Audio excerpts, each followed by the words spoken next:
This is Coffee Chat, Redefining the Empty Nest. Here are your hosts, Lisa McGrath and Renee Lowry.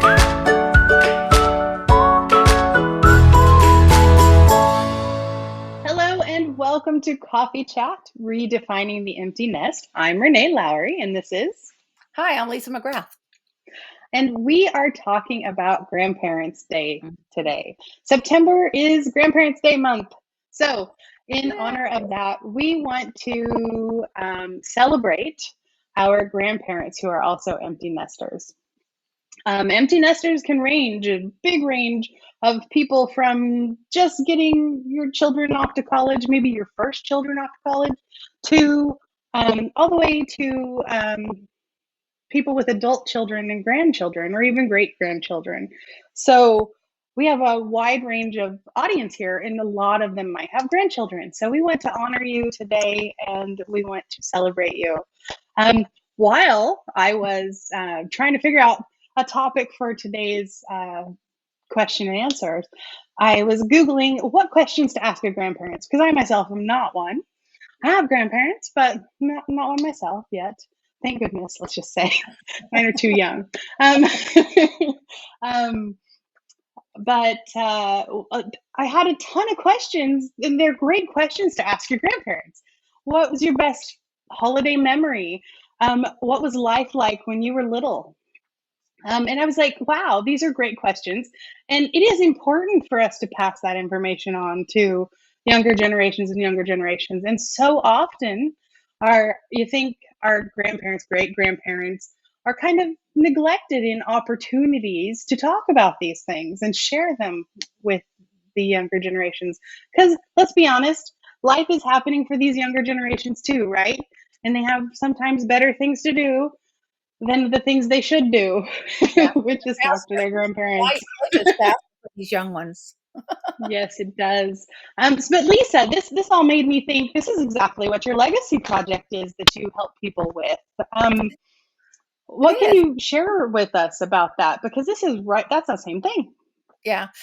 Well, thank you. I'm glad you're mentioning the legacy project, because it's a wonderful book project, and it does cover those questions you just said. What's your favorite color? What's your favorite memory?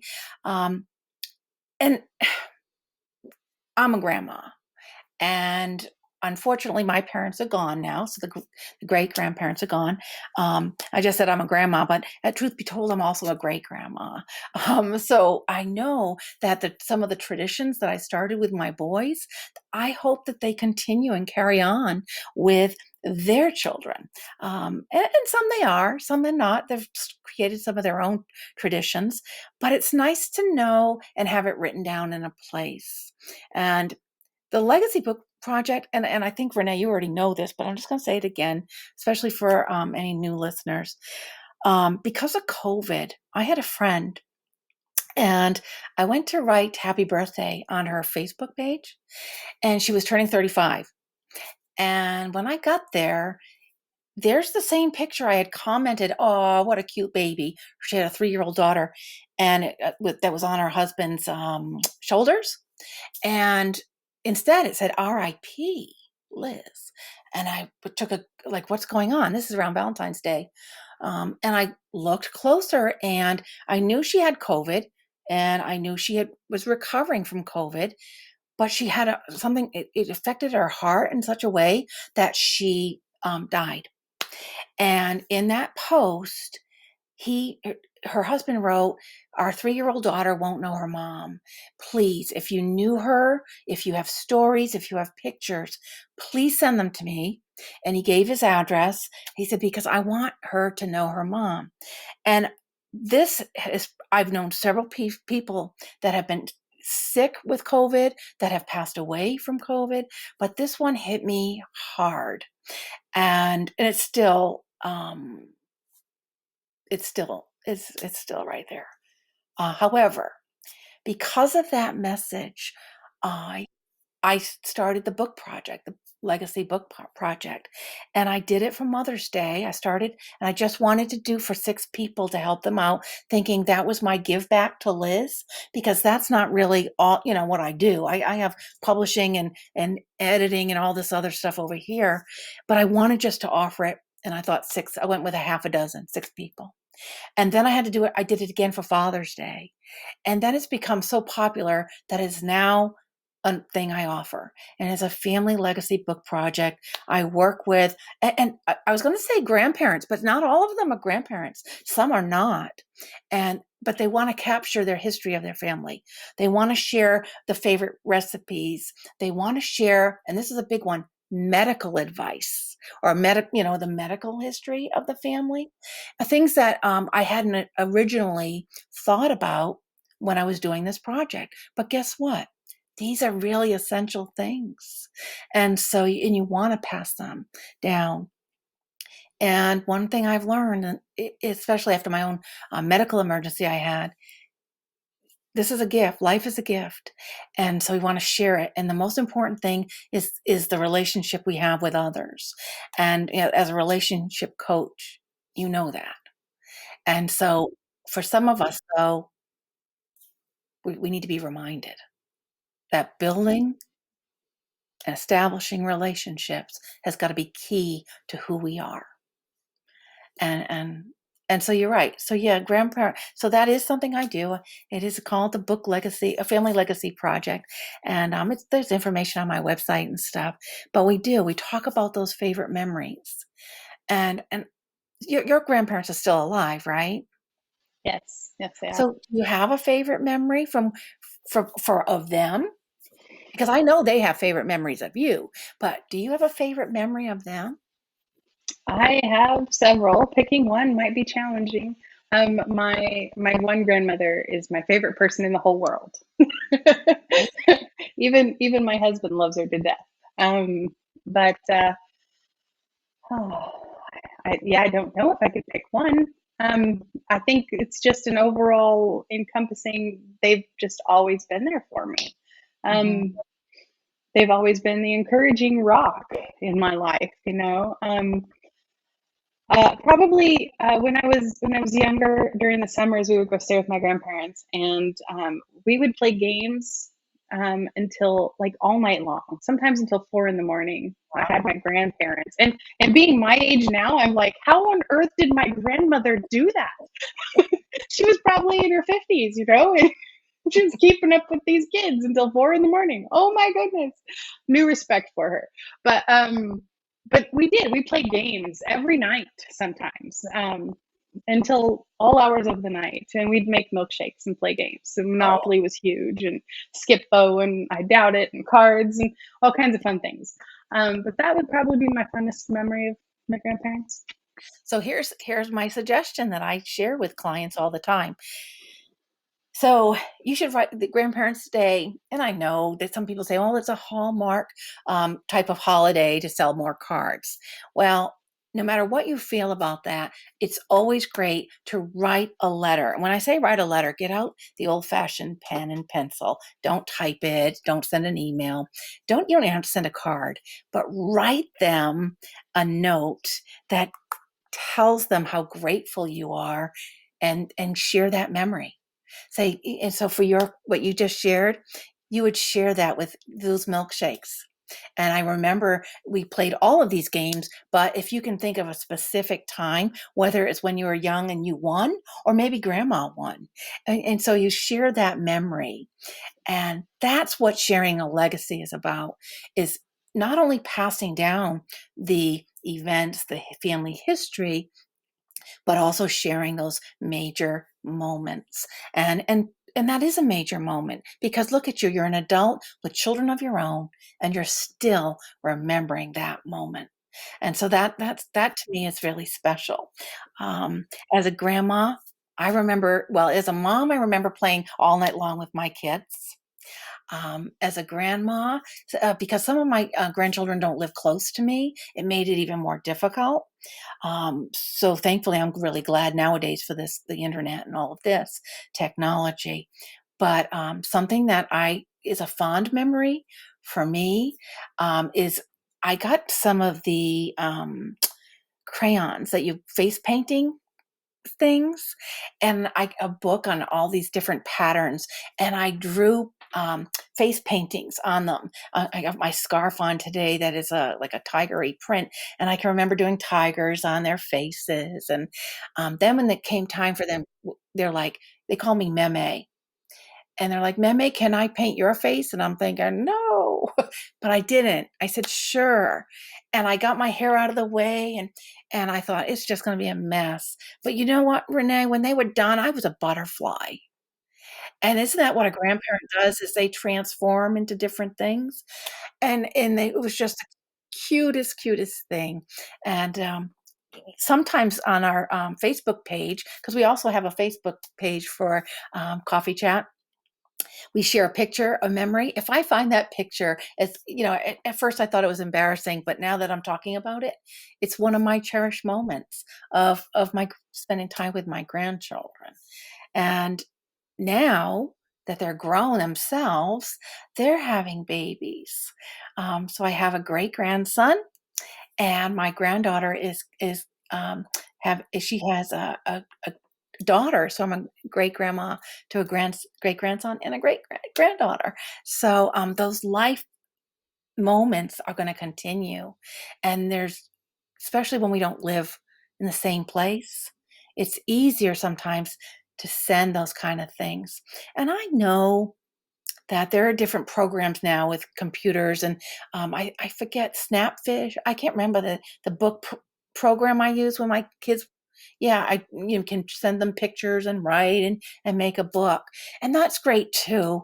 But yet, like I said, if you don't mind picking up that pen and writing that your grandma a note and sharing that memory or that special thing or that lesson that they taught you, that's one way to celebrate Grandparents' Day.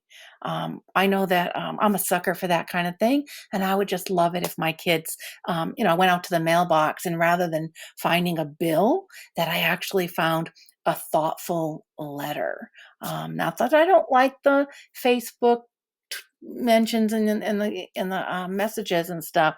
I think if I had a piece of paper that I could hold and read over and over again, I definitely would. I definitely would. Yeah. I have all kinds of good intentions for doing those things, and somehow they never get done.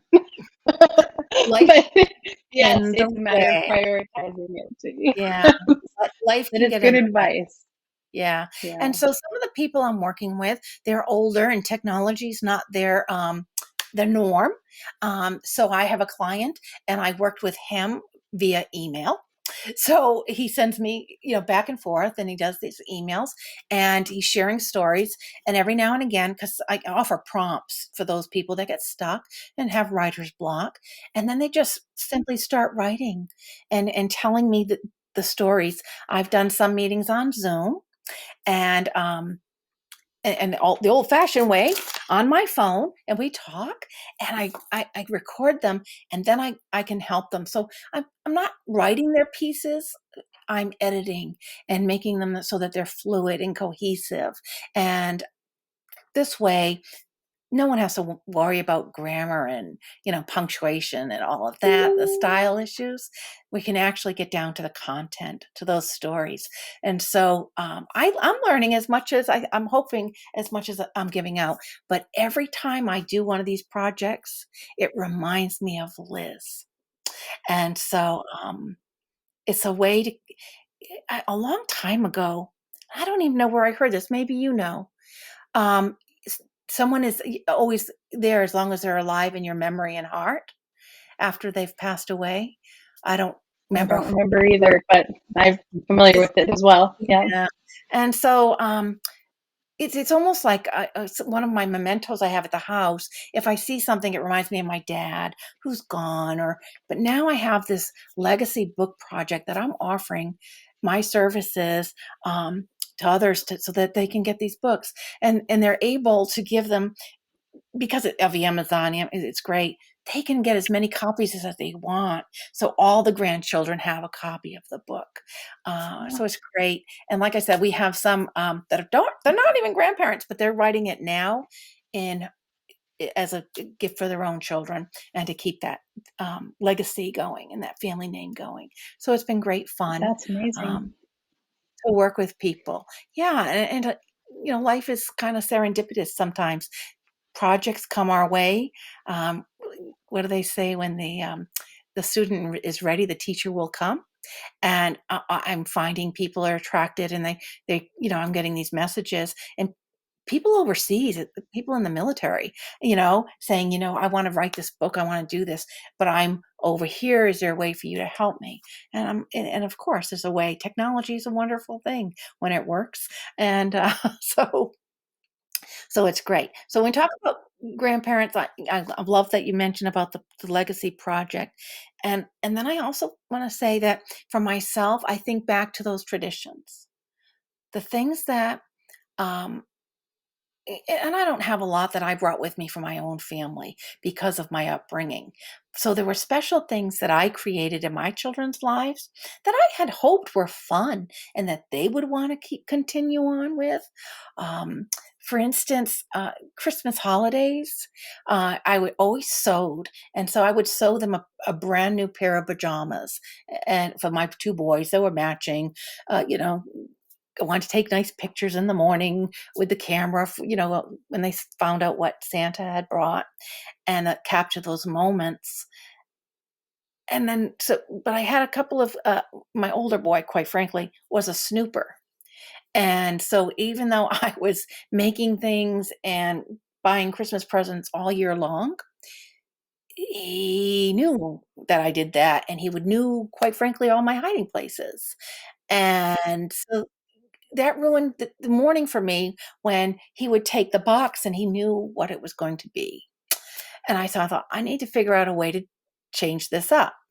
So instead of wrapping them with their names on the box, the gift card, I started giving them a reindeer name.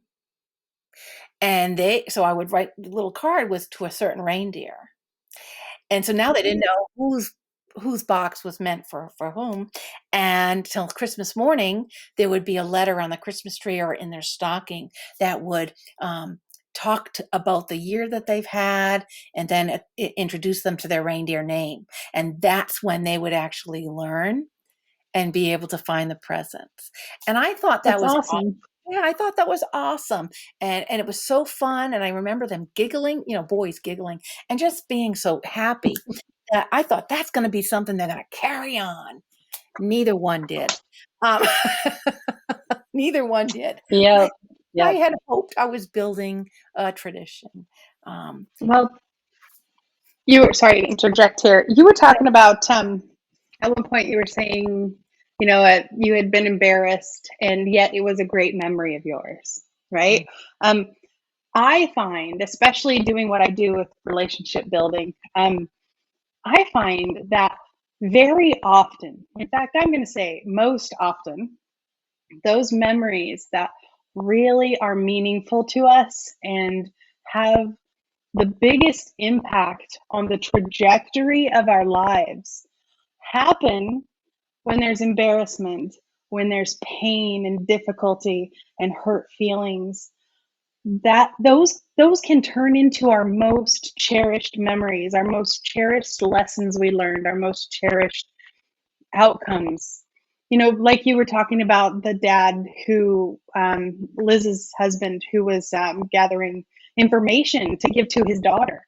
That is going to result in something for her that wouldn't have been there. I mean, yes, she would have had her mother, but at the same time, this inspired this tragedy that was probably going to happen either way, right? Now inspired him to show care by gathering all this information for his daughter. And that act alone is a great act of care and love and protecting his daughter and his his wife's memory. Yes. But it is those painful moments that shape us the fastest, the most. I often encourage my clients to change their attitude about embarrassing and painful moments. So and reframe their thoughts? Totally. And start to try to love them. Invite them to happen because when they do, it's going to bring an outcome to your life that you need. It might hurt coming, but it is an outcome that's Mhm. probably going to come anyways. And it gives you a different perspective while you're going through that painful moment that there is a golden nugget here. Where is it? How can I make the most of Mhm. this not so great situation? And when you love and invite those painful things to come into your life, um, it really takes a lot of the pressure off. It takes a lot of that pain and turns it into, yeah, this is valuable pain. I'm earning these scars right Yeah. now, and they're going to mean something to me, right? Yeah. And you cherish them. And you're talking about preserving your cherished scars in a lot of ways, the trajectory of your life. You can help shape, if your granddaughter reads this book, maybe years and years after you're gone, even, um, your pains and your struggles that you went through, it's very possible that it will speak to your granddaughter in a way Yeah. that's meaningful to her, and it'll help her through a tragedy in her own life. I There's think just so much benefit to the hardships that we go through. And even those are worthy of sharing, and we should be grateful for them. It's my yeah. thoughts. We should be grateful for them. They all make us who we are. Yeah, Yeah. it's okay to be vulnerable. Yeah. Yeah, Yeah. exactly. Yeah. And I feel blessed to be a grandma. Um, when I only have one grandson, I have all granddaughters, but I have one grandson. And when my daughter-in-law was pregnant, it was her going to be her first baby. That's when I had my own medical emergency. And she was due any day. And I ended up having open heart surgery, and I almost didn't live. And my granddaughter was at the hospital with me, and poor girl, she was just she had a 10-pound baby, and she's 4 feet tall, so you can imagine. But it was just I couldn't wait to meet this young person, and it was just exciting to know that I survived, and I had this ability to build this relationship with this new human being. And so when I recovered, because of course during this episode of my recovery, she had the baby, and so there wasn't as much that I could do as grandma that I wanted to do until I was fully, able to hold him and bend down to pick him up, because that was a big deal, bending down and picking him up and holding him. But boy, having that child in my arms, there's a special kind of love that just comes from knowing that this baby is part of you, the part of you who you are. And so that's really, really important. Definitely important to who you are. So that's a great thing. Yeah, that is great.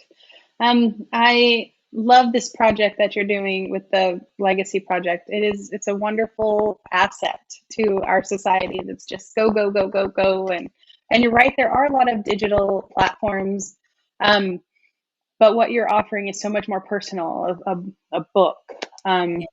What I can imagine that there's a lot of people who you talk to that maybe have trouble writing it down. Um, I don't, there's a million different really great voice translate Yeah. apps and things out there. The one I use most often is Otter, Otter, Otter, and it works great. You turn it on, they even have a free version, it's fantastic. And you could just tell your story and it types it. Yeah. It's helpful to read back through it and make edits because it won't get everything right, but it's really close. It includes the punctuation and everything. It's Wow. fantastic. And it also records the audio so you can actually listen to your story so you know what edits. Oh, what was I saying there when it says, which doesn't happen often, but it does. Yeah. What was I saying there? You can listen to it and tell, and it's all time stamped. It's wonderful. There's all That is kinds of nice. improvements in voice Yeah. recognition technology. So I wanted to throw that out there because I love Otter. It's great. Yeah. I've used a couple, Dragon Naturally, as well as the the Google one. But you're right. When you just go back and you edit, and we have some clients that they don't type, and so we work together, and I transcribe. We use the transcriptions, and then I clean them up. And so that's part of the services that I'm offering is like I said, we want them to Wow. have we want them to have a book that it's a real legacy they can hand to their children. And like you said, pass it down, because there's going to be a time when they're no longer going to be here. And using the example, the analogy about a granddaughter reading it, I've learned that we have more in common than what separates us, first of all. And a lot of times we think that we're experiencing a problem that no one else has had. and, and chances are someone has. And so it's just a nice way to share that and it's share some very necessary information as well, particularly that medical information. And in my book, when I write my legacy book, I'm going to talk about those family traditions, the ones that they continued, like Thanksgiving, where every person gives something that they're thankful for and shares that with everyone, as well as those traditions that they didn't think were as important and they didn't carry on, but I did try to establish. So hopefully it'll bring them fond memories when my boys read the book, right? So it's important to share, and it's important to ask questions. I remember when the kids were going off to school, you know what? I don't remember which video, but I think it was when the kids were going off to school. One of the things that you offered as far as relationships building was asking questions and being interested, right? And listening. And that's what this book is doing. It's asking the questions, like you said, and being able to take them in from that other person's perspective, from their point of view, and building that relationship. And you can continue to build that relationship, whether that person is here in front of you or living across the world, or unfortunately has already passed on. So those relationships and those memories can continue. Yeah. And what you're saying is essential to mental health as well. Because we love being asked questions. We love being asked about ourselves and even thinking that people are interested in hearing what we have to say, and our opinions mattered, and who we were matters, right? All of this is important to us as humans. Yeah. So maybe even if someone didn't have a family, it would be good for them to do your legacy project. Even though they don't have anyone necessarily to hand it down to, just the act of preserving their life in such a complete fashion, it puts it in a solid form that will be passed down. If someone happens across that book that's not related to them, even, they can learn a lot from the wisdom in their own life. So even the act of finishing this project, it's almost a project that's more for yourself and your own mental health and your own accomplishment, and feeling like you have shared your wisdom with whoever's irrelevant. You shared your wisdom, and I feel like that is a great gift to share your wisdom. That's great. Whether anybody reads it or not, it's almost irrelevant. It's there. You preserved it. You shared it. It's just fabulous. I love it. I've always said that a book is only half written anyway. A book is only half written because the reader brings the other half. They bring their interpretation.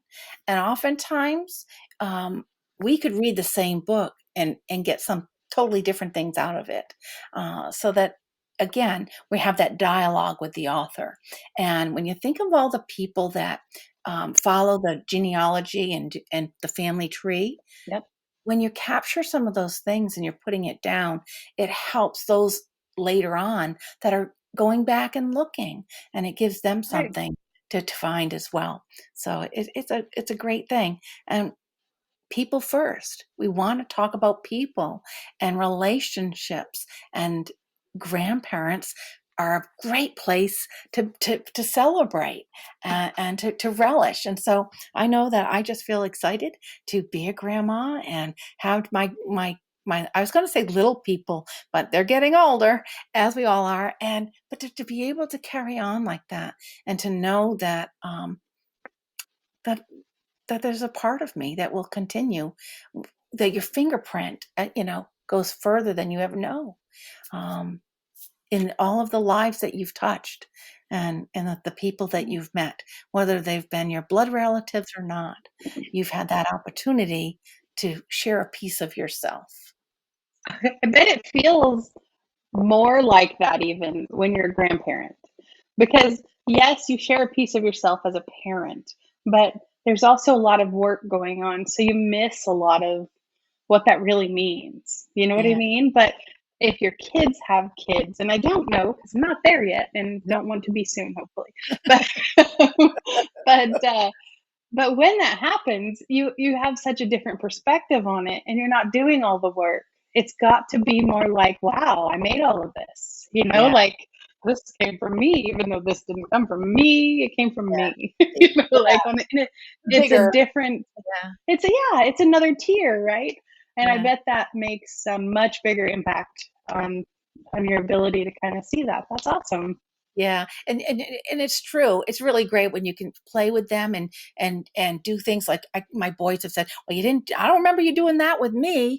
And getting down on the floor and playing with the toys and or introducing them to junk food and candy.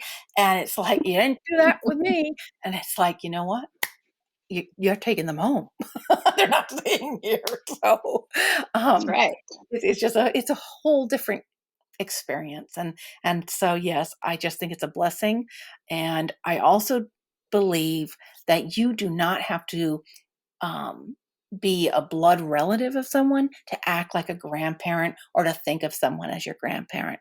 I think of all those people that are in homes that don't have visitors, and the people that volunteer to go in and read the newspaper or to read a book to them or just to have a conversation, to play a game of checkers or chess. These are our grandparents too.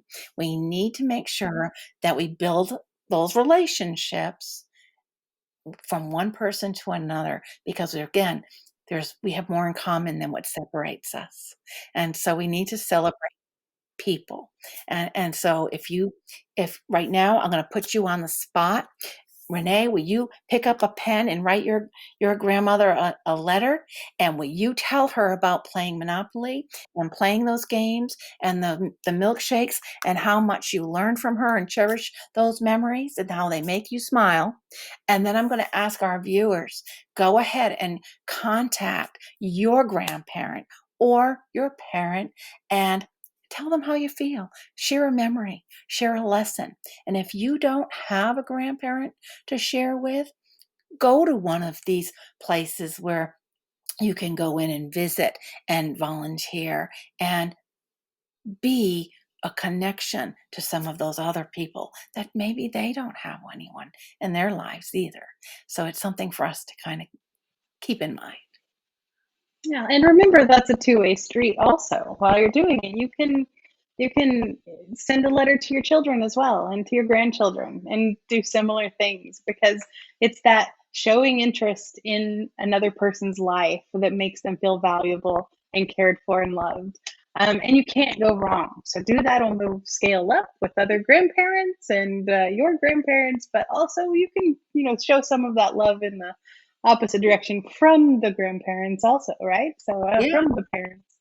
yeah, That's a great tip. I love that. I will do it. I will take on your challenge. It's long overdue. good. I think the last time I did anything like that, I was graduating from high school. It's been a day or two. Well, I'm glad. I'm Mm, glad. And if you when you're watching this video, leave us a comment. Let us know what you do to celebrate your grandparents or grandparents' day, or what you intend to do or what you've done in the past. We'd love to hear it because that's what we yes. want to do. Is we want to gather information so that we can share it with our audience, and that's what we're grateful for. And again, to get an audience, we need more people. So tell your friends about Coffee Chat, Redefining the Empty Nest. Subscribe, like this video, share this video, and help us get our message out to the world that we can redefine what an empty nest is and feels like. And we can welcome it and we can be renewed and re-energize ourselves as well as living our best lives, creating a legacy. Yes. It's And Grandparents' Day. be a guest. Be a guest on our show too and help us create this legacy here at Coffee Chat, because we would love to have you as a guest on our show and chat with us as well. Yeah. Yes. Thank you guys for coming today and listening to us. We had a lot of fun, and we'll see you next week. If you'd like to be a guest on Coffee Chat, follow the link, be a speaker, and apply. Subscribe and like our videos. You can follow Redefining the Empty Nest on YouTube or join the Facebook group.